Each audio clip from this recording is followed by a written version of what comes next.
आज हमारे साथ है शुभम यादव, जो Scientific Ed Technologies Private Limited के फाउंडर हैं। ऑडियंस को मैं बताना चाहता हूँ कि SaaS होता है सॉफ्टवेयर एज अ सर्विस। अगर बेसिक वे में लेके चले कि सॉफ्टवेयर एज अ सर्विस क्या होता है, जैसे कि हमारे फेसबुक है, चाहे हमारा ट्विटर है, ये भी ना एक सॉफ्टवेयर एज अ सर्विस काम करता है। ऐसे ही शुभम और ने व्हाट्सएप मार्केटिंग से रिलेटेड जो छोटे बिजनेस और बड़े बिजनेस की रिक्वायरमेंट होती है, उसी से के रिगार्डिंग एक SaaS प्लेटफॉर्म बनाया है, जैसे इन्होंने उसका नाम बताया विंटा। आज तक जितने भी ब्रांड्स लॉन्च किए हैं, ज़्यादातर में हम जस्ट एक चीज़ देखते हैं कि मार्केट में सही से नीड होना चाहिए उसका। तो यहाँ एक पॉइंट देखो, कुछ भी आप बना रहे हो ना, सबसे पहले मार्केट देखो कि मार्केट को उसकी नीड है। डेवलपर एक मार्केटर का काम नहीं कर सकता, तो इस पॉइंट पे उस डेवलपर को क्या करना चाहिए? सबसे बेस्ट केस तो ये है कि आप एक किसी एक्सपीरियंस्ड एजेंसी को लो जिनको सही में इस वाले डोमेन में एक्सपीरियंस। अगर आप डिजिटल मार्केटिंग एजेंसी हायर कर रहे हैं तो प्लीज़ एक अच्छी रिसर्च के बाद उसको हायर करें। बनाने के लिए ऐसा देखो जो मार्केट में नहीं है, ठीक है। अगर मार्केट में नहीं है तो पूरा मार्केट ही आपका है, समझ रहे हो? बना रहे हैं तो क्या क्या चीज़ों का ध्यान रखें, मार्केट रिसर्च का कैसे क्या करना है, प्राइसिंग किस टाइप से होनी है, कंपटीटर हमने किस टाइप से रिसर्च करना कुछ है। नया हो, कुछ यूनिक हो एंड मार्केट उसको एक्सेप्ट कर रही है, तो ऐसी चीज़ों में पैसा बहुत जल्दी मिलता है।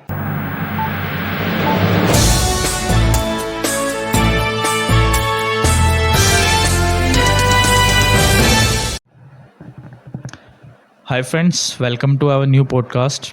आज हमारे साथ है शुभम यादव, जो Scientific Ed Technologies Private Limited के फाउंडर हैं, और ये ना काफ़ी सारे tools and SaaS tools and other technologies पे वर्क कर रहे हैं। पहले थोड़ा सा इनके बारे में जानते हैं, फिर इनकी कंपनी एंड इनके प्रोडक्ट्स के बारे में जानेंगे। हाय शुभम। हाय जतिन भाई, कैसे हैं आप? बहुत बढ़िया, आप कैसे हैं? बहुत अच्छा। Welcome to Daily Expert News. Thank you invitation के लिए। तो शुभम, पहले हम थोड़ी सी आपकी जर्नी के बारे में जानते हैं एक शॉर्ट में, कि Scientific Ed Technologies Private Limited आपने किस तरह से स्टार्ट की, क्या मोटिव था ये स्टार्ट करने का? जैसे कि आप DTU में DTU जो एक अच्छा कॉलेज है उसमें आप इंजीनियरिंग के लिए गए थे, तो वहाँ से ये जर्नी कैसे? हाँ, तो एक्चुअल में जब मैं DTU में एंटर कर गया तो मुझे लगा कि यार जो स्टूडेंट्स हैं वो लोग प्लेसमेंट ओरिएंटेड थे, बट मुझे ये जो थोड़ा सा आइडिया हो गया था अंदर से कि यार मेरे लिए प्लेसमेंट वाली चीज़ नहीं बनी हुई है, मुझे बहुत आगे बढ़ना है।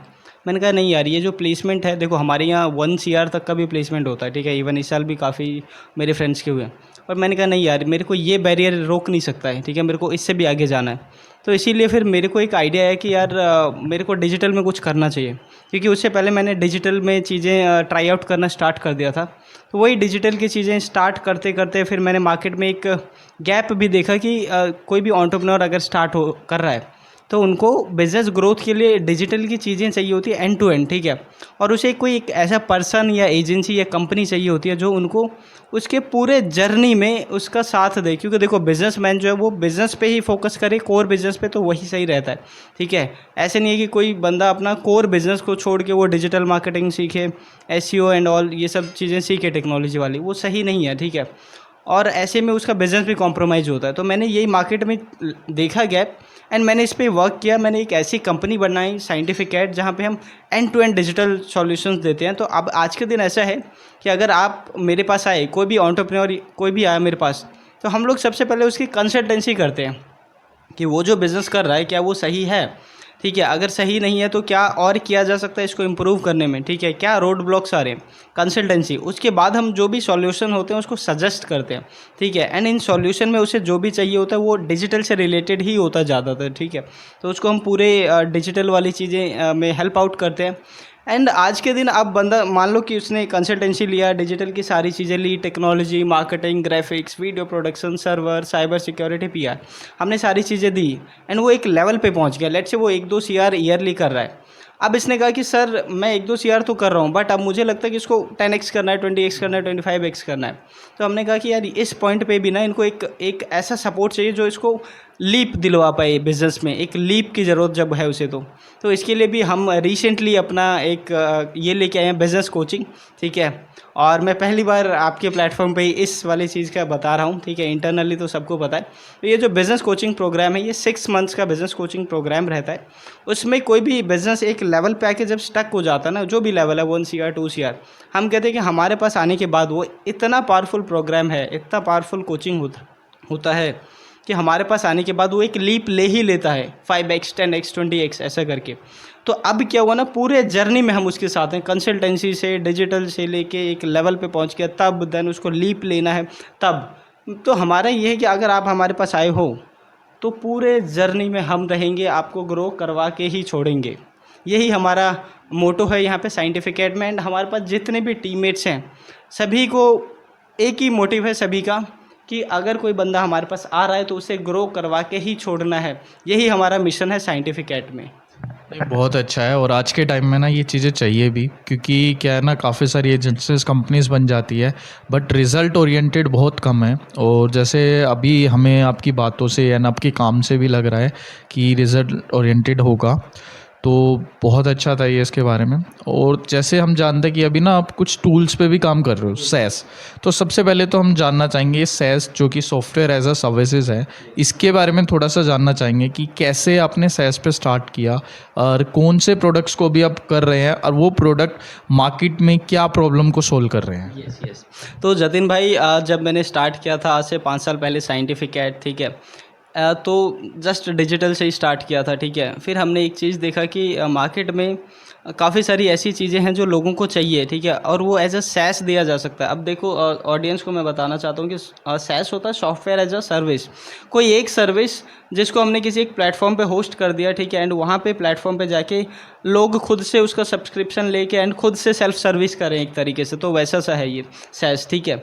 तो सैस में ऐसा आया कि आज से 2.5-3 साल पहले हमने मेरे को एक मार्केट में दिखा कि जो सोशल मीडिया के टूल्स होते हैं, जितने भी सोशल मीडिया अकाउंट्स हैं, उन सबको कनेक्ट करके ऑटोमेटिकली अगर हमारे कंटेंट वगैरह पोस्ट हो जाए तो बहुत अच्छा है।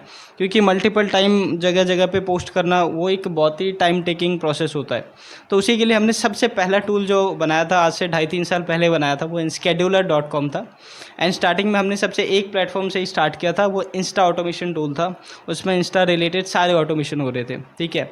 बट वो उस समय स्टार्टिंग था, मुझे बहुत ज़्यादा आइडिया नहीं था, हमारे पास उतनी अच्छी एक्सपर्टीज़ नहीं थी, टेक्नोलॉजी टीम नहीं थी, तो वो एक तरीके से नहीं चल पाया, ठीक है।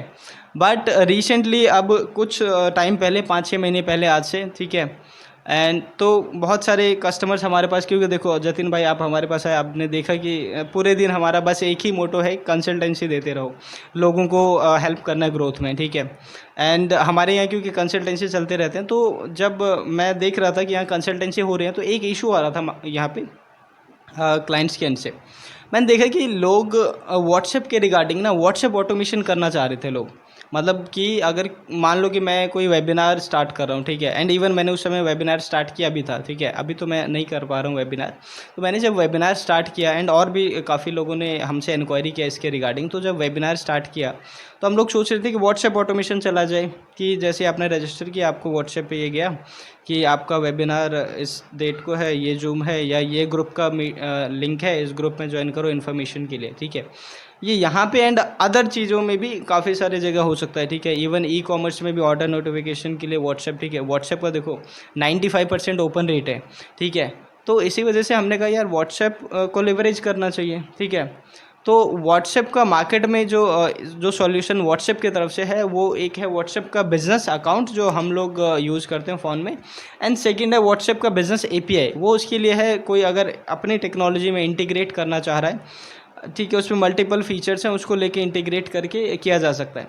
अब ये वाली चीज़ ना मार्केट में बहुत कॉस्टली है एक नॉर्मल बंदे के हिसाब से, नॉर्मल एंटरप्रेन्योर के हिसाब से, क्योंकि इसका आज के दिन एक मैसेज भेजने का ही कॉस्ट अराउंड ₹1 लग जाता है, ठीक है। तो हम अगर एक बेसिक सा कैलकुलेशन भी करें कि लेट्स से मेरा एक ई कॉमर्स ब्रांड है, जो कि है भी हमारा एक ई कॉम ब्रांड, ठीक है। तो लेट्स से कि हमारे पास महीने में हम 1500 ऑर्डर देते हैं, एक बहुत बेसिक सा एग्जांपल लिया, ठीक है। एंड हर ऑर्डर के नोटिफिकेशन के लिए लेट्स से कि 4 ही मैसेज आ रहे हैं कि लेट्स से ऑर्डर प्रोसेसिंग का गया, ऑर्डर शिपिंग का गया, ऐसे 3-4 नोटिफिकेशन गए, ठीक है। तो 1500 इंटू 4 6000 होता है, समझ रहे हो। तो 6000 रुपये उस बंदे को, जिस बंदे ने अभी स्टार्ट किया है, तो 6000 रुपये महीने का देना पॉसिबल नहीं है, ठीक है। उसके अलावा एक प्लेटफॉर्म फ़ी भी होता है इन लोगों का, तो बहुत ज़्यादा था, ठीक है। ऐसे ही मेरे पास कुछ क्वेरीज आए थे ई कॉम के रिगार्डिंग, इसके रिगार्डिंग, तो हमने कहा यार ये तो सही में एक है मार्केट में इशू, ठीक है। देन मैंने टीम को कहा कि यार टीम कोई सॉल्यूशन हो सकता है क्या इसके लिए। हमने टेक्नोलॉजी टीम से कंसल्ट किया, हमारे जो टेक्नोलॉजी हेड हैं उनसे मैंने कंसल्ट किया, तो हमें पता लगा कि यार जो व्हाट्सएप का बिज़नेस है जो फ़ोन में हम चलाते हैं, उसके भी एपीआईज़ व्हाट्सएप ने ऑफिशियली दे रखे हैं। हमने कहा यार सही है। फिर मैंने टीम से कंसल्ट करके हमें ये आइडिया हुआ, जब हम लोगों ने इंटरनली डिस्कस किया तो ये आइडिया हुआ कि यार अगर ये वाला एपीआई लेके हम एक प्लेटफॉर्म बना दें जहाँ पे हम अपने ही व्हाट्सएप को लेके कनेक्ट करके इसको ऑटोमेट करवा पाएँ तो बहुत अच्छा है, क्योंकि हमारे जो व्हाट्सएप बिज़नेस है उसका कोई कॉस्ट नहीं लगता है, ठीक है, और इसका एपीआई भी व्हाट्सएप ने दिया हुआ है ऑफिशियली। तो हमने कहा बहुत सही है, इस पे हमने काम चालू किया, ठीक है, एंड अगले ही कुछ दिनों में 10-15 दिन में पहला जो टेस्टिंग फेज़ था वो पास हो गया। तो बहुत अच्छा लगा। फिर धीरे धीरे हमने इसको एक प्लेटफॉर्म तैयार किया, ठीक है, एंड वो प्लेटफॉर्म है विंटा.com पे आप लोग चेक कर सकते हैं, ठीक है। तो विंटा.com हमने तैयार किया। उसके बाद मैं बताऊं जतिन भाई, इतने सारे लोगों ने लिया। हमारे खुद के 100+ एजेंसी पार्टनर्स हैं, ठीक है, जो कि मतलब हमारी जो एजेंसी है, हमारा एक चीज़ है जतिन भाई कि अगर हम ग्रो कर रहे हैं तो और लोगों को भी हम साथ में ग्रो करवाना चाहते हैं, ठीक है। तो देखो हम तो फुल सर्विस एजेंसी है, हमारे पास हर एक चीज़ है, बट क्या होता है कि मार्केट में बहुत सारी एजेंसीज ऐसी है जिनके पास एक ही चीज़ में एक्सपर्टीज़ है। वो कहते हैं कि यार शुभम, हमारे पास जो और लोग आते हैं उनको हम हेल्प नहीं कर पाते हैं, हम हेल्प करना चाहते हैं उनको, ठीक है। अब इसमें दोनों तरीके से, एक तो हेल्प भी हो जाएगा और उनको प्रॉफिट जो होगा वो भी है, फाइनेंशियल भी देखा जाए तो हमने कहा यार ये सही बात है। तो हमने कहा देखो हमारा टीम है एंड हम फुल सर्विस दे रहे हैं, तो हम ऐसा करते हैं ना, उन वाले पोर्शन के लिए ना हम आप लोगों को हेल्प करेंगे। तो ऐसे से हमारे पास 100 से ज़्यादा एजेंसी पार्टनर है, ठीक है। तो ये जो रिक्वायरमेंट थी व्हाट्सएप वाली एजेंसी पार्टनर की तरफ से भी आ रही थी, ठीक है, क्वेरीज। तो हमने इस पे एक्शन लिया, ठीक है। तो एक्शन लिया, प्लेटफॉर्म बना, एंड जैसे ही हमने एजेंसी पार्टनर्स को शेयर किया, ये अगले ही एक हफ्ते तक में काफ़ी सारे लोगों ने इसको लिया, अपने अपने ई कॉम पे लगाया, अपने अपने अलग अलग प्लेटफॉर्म पे, वेबिनार पे लगाया, सभी जगह लगाया। हमने भी इंटरनली अपने क्लाइंट्स को लगाया। दैन उस समय मैं भी वेबिनार कर रहा था, वहाँ भी लगवा दिया। हमारा खुद का ई कॉम ब्रांड भी है, वहाँ भी लगा दिया, सभी जगह हमने लगा दिया। हमारे जितने भी थे सब जगह ऑटोमेशन पे व्हाट्सएप लगा दिया। और वो करने से ना हमें एक रेवेन्यू का ग्रोथ भी दिखा। इवन मैं बताऊँ आपको, हमारा जो ई कॉम प्लेटफॉर्म है वहाँ पे ये लगाने के बाद डेटा ये कहता है कि अप टू 15% का ग्रोथ है, ठीक है। तो ये एक बहुत ही अच्छा नंबर है, एंड यही सब देख के और भी ई कॉम वालों ने भी लगाया, उनके भी रिजल्ट बहुत अच्छे आ रहे। तो वो चीज़ था मेरा, बस ये था कंसर्न, ये था इसको स्टार्ट करने का कि मार्केट में नीड था और बहुत सारी क्वेरीज आ रही थी।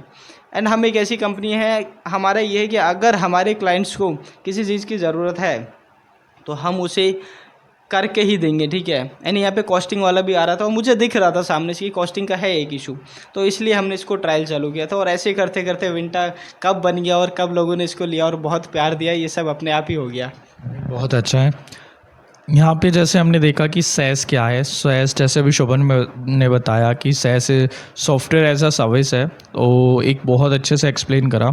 हम अगर बेसिक वे में लेके चले कि सॉफ्टवेयर एज अ सर्विस क्या होता है, जैसे कि हमारे फेसबुक है, चाहे हमारा ट्विटर है, ये भी ना एक सॉफ्टवेयर एज अ सर्विस काम करते हैं, क्योंकि एक सॉफ्टवेयर है और हम इसको एज अ सर्विस की तरह यूज़ करते हैं। ये तो एक बड़े SaaS प्लेटफॉर्म हो गए। अब जैसे छोटे SaaS प्लेटफॉर्म में जाते हैं तो जैसे कुछ ईमेल मार्केटिंग के होते हैं कुछ जैसे व्हाट्सएप मार्केटिंग के होते हैं। तो ऐसे ही शुभम और ने व्हाट्सएप मार्केटिंग से रिलेटेड जो छोटे बिज़नेस और बड़े बिज़नेस की रिक्वायरमेंट होती है उसी से के रिगार्डिंग एक SaaS प्लेटफॉर्म बनाया है।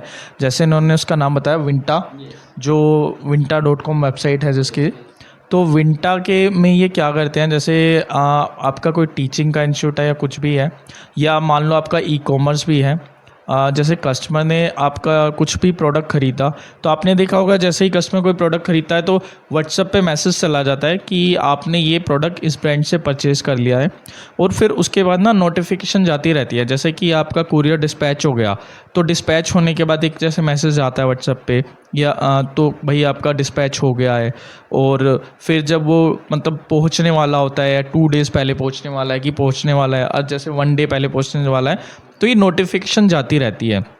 तो विंटा नाम से इनका एक SaaS है। अब ये एक बिज़नेस के लिए किस तरह से यूज़फुल है, बिज़नेस के लिए यूज़फुल इस तरह से है कि कस्टमर को ना टाइम टू टाइम रिपोर्ट मिलती रहती है कि उसका प्रोडक्ट कब डिलीवर होने वाला है, जिससे कि उसको एक रहता है कि हाँ मेरा प्रोडक्ट आने वाला है। ये जो वेबसाइट है या जो ये बिज़नेस है ऑनलाइन ई-कॉमर्स का, ये फेक नहीं है। अगर इतना नोटिफिकेशन ले रहा है तो इससे एक ट्रस्ट भी बनता है। और बिज़नेस के पॉइंट ऑफ व्यू से भी क्या होता है, एक मैनुअल जो चीज़ें होती है कि एक मैनुअल पहले बंदा बैठता था, वो मैसेज भेजता था कस्टमर को कि भाई आपका प्रोडक्ट निकल गया है, आपका प्रोडक्ट पहुँचने वाला है। तो ये मैनुअल से ऑटोमेशन वर्क स्टार्ट हुआ है, तो ये बहुत सबके लिए इंपॉर्टेंट है। कस्टमर्स को नोटिफिकेशन मिल गया उसके प्रोडक्ट के बारे में, एंड बिजनेस को एक अपना बिजनेस का ट्रस्ट बनाना और उसको मैनुअल से ऑटोमेशन करने में हेल्प हुई, जिससे कि उसका टाइम सेव हुआ। तो शुभम, जैसे ये SaaS सॉफ्टवेयर है, अभी जैसे क्या है ना, बहुत सारे बिजनेस हैं जो यूज़ करना चाहते हैं, उसके लिए हमने बताया यूज़ कर सकते हैं। अब कुछ लोग क्या ना SaaS के टूल्स बनाना चाहते हैं, तो सेल्स टूल्स बनाने के लिए सबसे पहले उन्हें मतलब क्या थिंकिंग माइंड में आनी चाहिए। लाइक जैसे आपने एक प्रॉब्लम को देखा और उसके प्रॉब्लम के अकॉर्डिंग एक सॉल्यूशन निकाला। ऐसे ही अगर किसी और को प्रॉब्लम मिलती है कि ये प्रॉब्लम है, तो उसको वो सॉफ्टवेयर बनाने से पहले क्या चीज़ें सोचनी चाहिए, लाइक कितनी प्राइसिंग होनी चाहिए, या मार्केट रिसर्च किस टाइप से करना चाहिए कि भाई मार्केट कितनी बड़ी है और मैं इस प्राइसिंग पे दूंगा। तो एट द एंड क्योंकि कुछ भी बनता है तो प्रॉफिट के लिए बनता है, तो मार्केट रिसर्च वो किस तरह से करेगा, और वो जो प्रोडक्ट मतलब बनाएगा, क्या चीज़ें वो माइंड में रखेगा। Yes yes. तो जतिन भाई, इस पे बहुत सिंपल सी बात मैं कहता हूँ। इवन हमारे यहाँ हमने आज तक जितने भी ब्रांड्स लॉन्च किए हैं, ज़्यादातर में हम जस्ट एक चीज़ देखते हैं कि मार्केट में सही से नीड होना चाहिए उसका। ऐसा नहीं कि मार्केट में ऑलरेडी वो चीज़ है, सब चीज़ हो ही रहा है। तो मेरा सिंपल है, अगर मार्केट में ऑलरेडी वो चीज़ है तो मैं वो चीज़ बनाता ही नहीं हूँ, वो चीज़ करता ही नहीं हूँ। साइंटिफिक एड में भी हमें गैप दिखा, बहुत बड़ा गैप दिखा, तब हम उसमें आए। इस केस में भी गैप दिखा और मार्केट में वो चीज़ नहीं था, इसीलिए हम आए। ठीक है, तो पहली चीज़ ये है कि मार्केट में अगर वो चीज़ नहीं है और सही में उसकी रिक्वायरमेंट है, तब होना चाहिए। ऐसा भी नहीं कि मार्केट में वो चीज़ नहीं है बट रिक्वायरमेंट भी नहीं है तो आपने कर दिया। ठीक है, तो वो चीज़ नहीं होना चाहिए।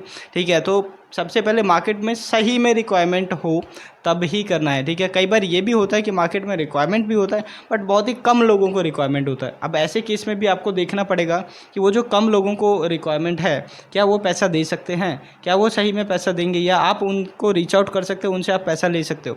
तो सबसे बढ़िया केस तो वो है कि मार्केट में सही में रिक्वायरमेंट है और कोई कॉम्पिटिटर नहीं है और उसका ऑडियंस साइज़ बहुत बड़ा है, मार्केट बहुत बड़ा है। ये वाला केस बहुत ही पावरफुल केस होता है जहाँ पे आप इसको बहुत जल्दी स्केल कर सकते हो। ठीक है, तो ऐसा कुछ मिले तो ये बेस्ट रहेगा SaaS के लिए। तो यहाँ एक पॉइंट देखो, कुछ भी आप बना रहे हो ना, सबसे पहले मार्केट देखो कि मार्केट को उसकी नीड है या नहीं है। जैसे शुभम ने बनाया कि आपको तो प्रॉब्लम लग गई कि ये प्रॉब्लम है और मैं प्रोडक्ट बनाता हूँ, बट मार्केट में अगर वो प्रॉब्लम है ही नहीं तो आपका प्रोडक्ट नहीं चलेगा, आपका टाइम और पैसा वेस्ट हो जाएगा। सबसे पहले तो आप देखो कि उसकी रिक्वायरमेंट है या नहीं है, और रिक्वायरमेंट है तो कितने लोगों को रिक्वायरमेंट है, कितना बड़ा मार्केट साइज हो सकता है और किस प्राइस पॉइंट पे हो सकता है। अभी जैसे कि क्या होता है ना, काफ़ी सारे डेवलपर्स होते हैं, वो प्रोडक्ट तो बना लेते हैं, बट क्या होता है ना, उसको मार्केट में लाने में उनको इशू आता है कि उन्होंने बना लिया, अब उसको सेल कैसे करें, क्योंकि एक डेवलपर एक मार्केटर का काम नहीं कर सकता। तो इस पॉइंट पे उस डेवलपर को क्या करना चाहिए, उसने नीड के अकॉर्डिंग प्रोडक्ट तो बना लिया, अब उसको मार्केट में लाना है, एट द एंड उसको सेल करना है। तो अब वो मार्केटिंग के लिए क्या क्या पॉइंट रख सकता है, लाइक डिजिटल मार्केटिंग एजेंसी को हायर कर सकता है, या उसे इन हाउस एक डिजिटल मार्केटर हायर करना चाहिए, उसे क्या मतलब आपकी थिंकिंग इस पे क्या है कि क्या करना चाहिए उसे।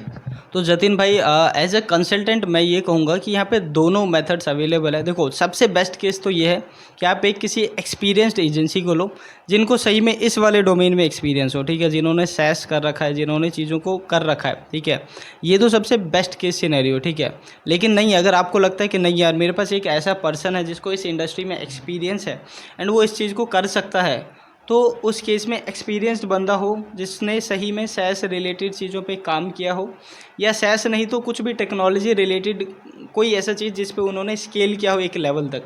ठीक है, तो वही कर सकता है, क्योंकि मार्केट में बहुत सारे लोग 1-2 महीने ये करते हैं Facebook ad course and other courses, and then वो कहते हैं हम ही मार्केटियर हैं। ठीक है, तो ऐसा नहीं होता है, ये एक खेल नहीं है। ठीक है, यहाँ पे बहुत अच्छे लेवल ऑफ एक्सपर्टीज चाहिए। ये जो 1-2 महीने वाले लोग आपको अगर मिले एंड आप गलती से भी यहाँ पे चले जाते हो तो बहुत बड़ा लॉस हो जाएगा, क्योंकि इसमें एक लेवल ऑफ एक्सपर्टीज चाहिए होता है। ठीक है, बहुत अच्छे एक्सपीरियंस्ड लोग ही चाहिए होते हैं यहाँ। बेस्ट केस ये है कि आप एक फुल सर्विस एजेंसी के पास जाओ। ठीक है, अगर आपने टेक्नोलॉजी बना लिया है, एक ऐसी एजेंसी के पास जाओ जो आपको आगे मार्केटिंग एंड देन इसको ग्रोथ एंड देन आगे रिसर्च एंड इन सब चीज़ों में हेल्प करे, तो वो बेस्ट केस सिनेरियो है। और आज फिर हम अपने पॉडकास्ट में ये बोलना चाहेंगे कि अगर आप डिजिटल मार्केटिंग एजेंसी हायर कर रहे हैं तो प्लीज़ एक अच्छी रिसर्च के बाद उसको हायर करें, क्योंकि आज के टाइम मार्केट में क्या हो रहा है, कोई भी 10 दिन 20 दिन का कोर्स करके बोलता है कि मैं डिजिटल मार्केटर हूँ और मैं आपके बिज़नेस को ग्रो कर सकता हूँ, तो बिज़नेस को ग्रो करना कोई मजाक नहीं है। आप देखिए, रिसर्च करें कि कौन सी एजेंसी आपके लिए वर्क कर सकती है, और इसमें ये चीज़ भी देखिए कि आपका जो प्रोडक्ट है उस प्रोडक्ट के रिगार्डिंग उस एजेंसी ने वर्क किया या नहीं किया है। अब हो सकता है एक एजेंसी है वो किसी एजुकेशन के क्लाइंट के लिए काम करती है, बट आपका अगर जो प्रोडक्ट है वो एजुकेशन से रिलेटेड नहीं है, वो कुछ अलग प्रोडक्ट है जिसमें उस कंपनी को एक्सपीरियंस नहीं है, तो हो सकता है वो वहाँ पे काम ना कर पाए। हम ये नहीं कहते कि वो डिफरेंट उस पे प्रोडक्ट पे काम नहीं कर पाएगी, बट एक बार आप कंसल्ट कर लो कि क्या आप इस पे कर सकते हो। इससे आपका टाइम और पैसा दोनों बचेगा, क्योंकि आजकल क्या है ना, काफ़ी सारी फेक एजेंसीज और फेक डिजिटल मार्केटर्स भी काफ़ी घूम रहे हैं, तो ये थोड़ा सा ध्यान रखें। और जैसे शुभम ने बताया, अगर आप नया स्टार्ट करते हैं और अगर आपको उसको मार्केटिंग करना है, तो हमारे पास जैसे 2 ऑप्शन है, डिजिटल मार्केटिंग एजेंसी एंड एक digital marketer in house hire करना।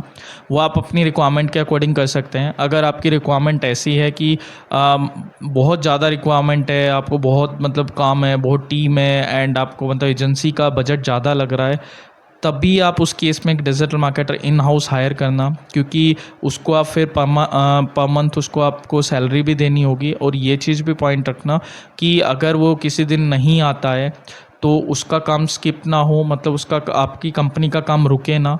तो वो सब चीज़ें आप देख के करना कि आपको एजेंसी हायर करनी है या आपको डिजिटल मार्केटर हायर करना है। दोनों ऑप्शन आपके पास अवेलेबल है, दोनों ऑप्शन आप अच्छे हैं। तो सेस के ऊपर हम एक बार दोबारा आते हैं। हमने जैसे सेस का एक डेवलपर ने प्रोडक्ट बना लिया, मार्केटिंग के लिए भी आपने बता दिया डिजिटल मार्केटिंग एजेंसी इस हिसाब से हायर कर सकते हैं। एक क्या होता है ना, काफ़ी लोग ना सेस का टूल बना लेते हैं, बट उनको ना थोड़ा सा ये माइंड में रहता है कि यार मैं इसका ना प्राइस क्या रखूँ।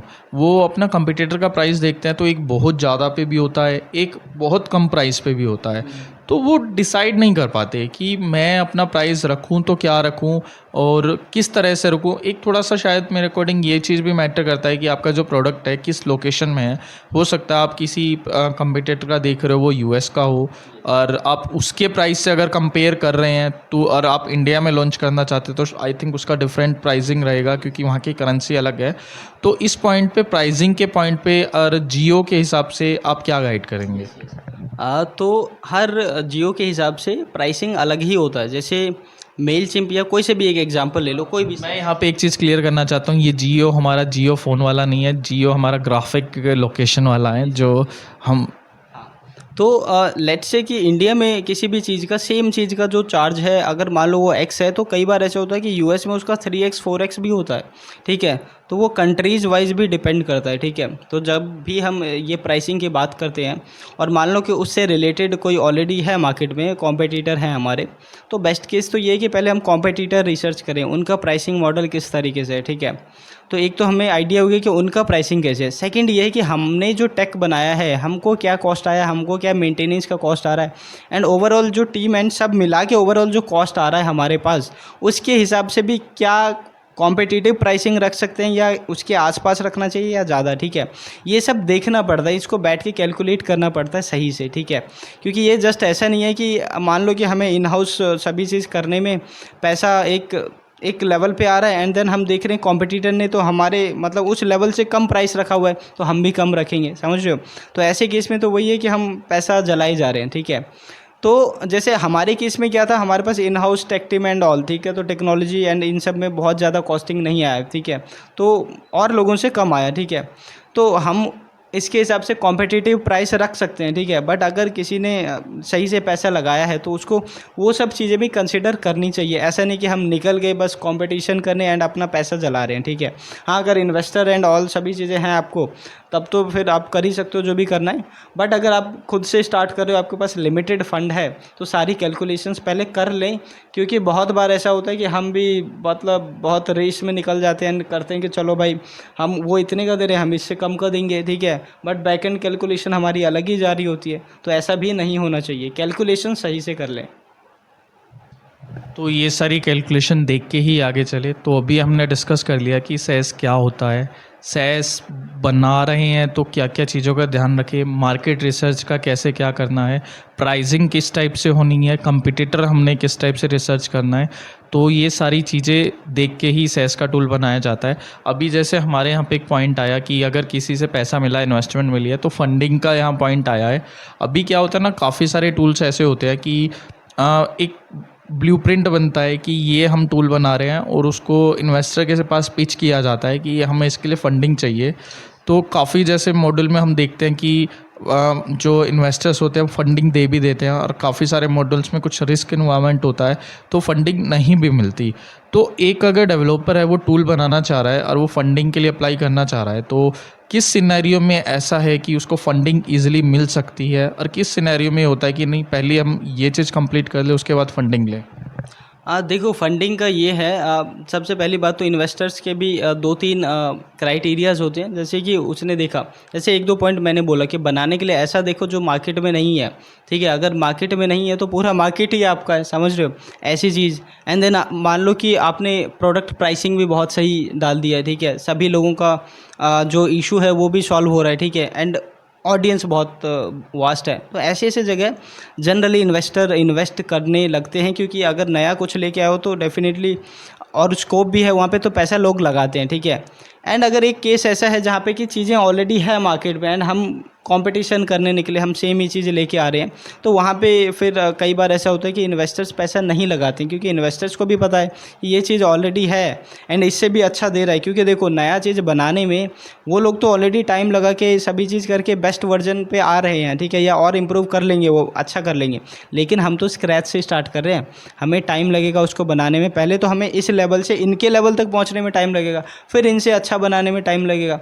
तो वही चीज़ है, कुछ नया हो, कुछ यूनिक हो एंड मार्केट उसको एक्सेप्ट कर रही है, तो ऐसी चीज़ों में पैसा बहुत जल्दी मिलता है, ठीक है। इवन मैं बताऊं, हमारी जो साइंटिफिक कैट है, ठीक है, एंड हमारी और भी जो प्लेटफॉर्म है वहाँ के लिए भी लोगों ने, मतलब हमारे पास काफ़ी बार इंक्वायरीज आई है, ठीक है, कि शुभम जी अगर आपको इन्वेस्टमेंट चाहिए तो हम लोग देने के लिए तैयार हैं। क्योंकि उन्होंने देखा कि ये लोग सही में एक ऐसे मार्केट को कैटर कर रहे हैं जहाँ पे कि और कोई है ही नहीं, इनका कॉन्सेप्ट यूनिक है, ठीक है। तो उस केस में सामने से ही आते हैं पैसे के लिए ऑफर्स, फिर हमें नहीं बोलना पड़ता है, ठीक है। और ऐसा मैं बताऊँ, हमें आज तक कम से कम भी नहीं तो 10-12 लोगों से इन्वेस्टमेंट के लिए आया है offer.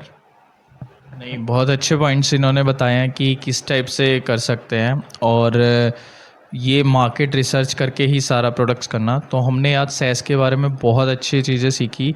Cess is a software as a service. तो बहुत अच्छा लगा शुभम आज आपसे बात करके, एंड हमने काफ़ी नई नई चीज़ें सीखी। So thank you so much. Thank you Jatin भाई, आपका भी कि आपने अपने प्लेटफॉर्म पे मुझे इनवाइट किया, एंड ऑडियंस आप लोगों का भी कि आपने अभी तक इसे देखा, एंड मेरी जो भी चीज़ें थी, जो भी मैंने बताया आपको, वो सुना आपने। Thank you very much. So आप कनेक्ट रहिए, ऐसे ऐसे पॉडकास्ट हम लाते रहेंगे, नई नई चीज़ों के बारे में आपको बताते रहेंगे, मार्केट के बारे में आपको पता लगता रहेगा। Stay connected, like share and subscribe. Thank you so much.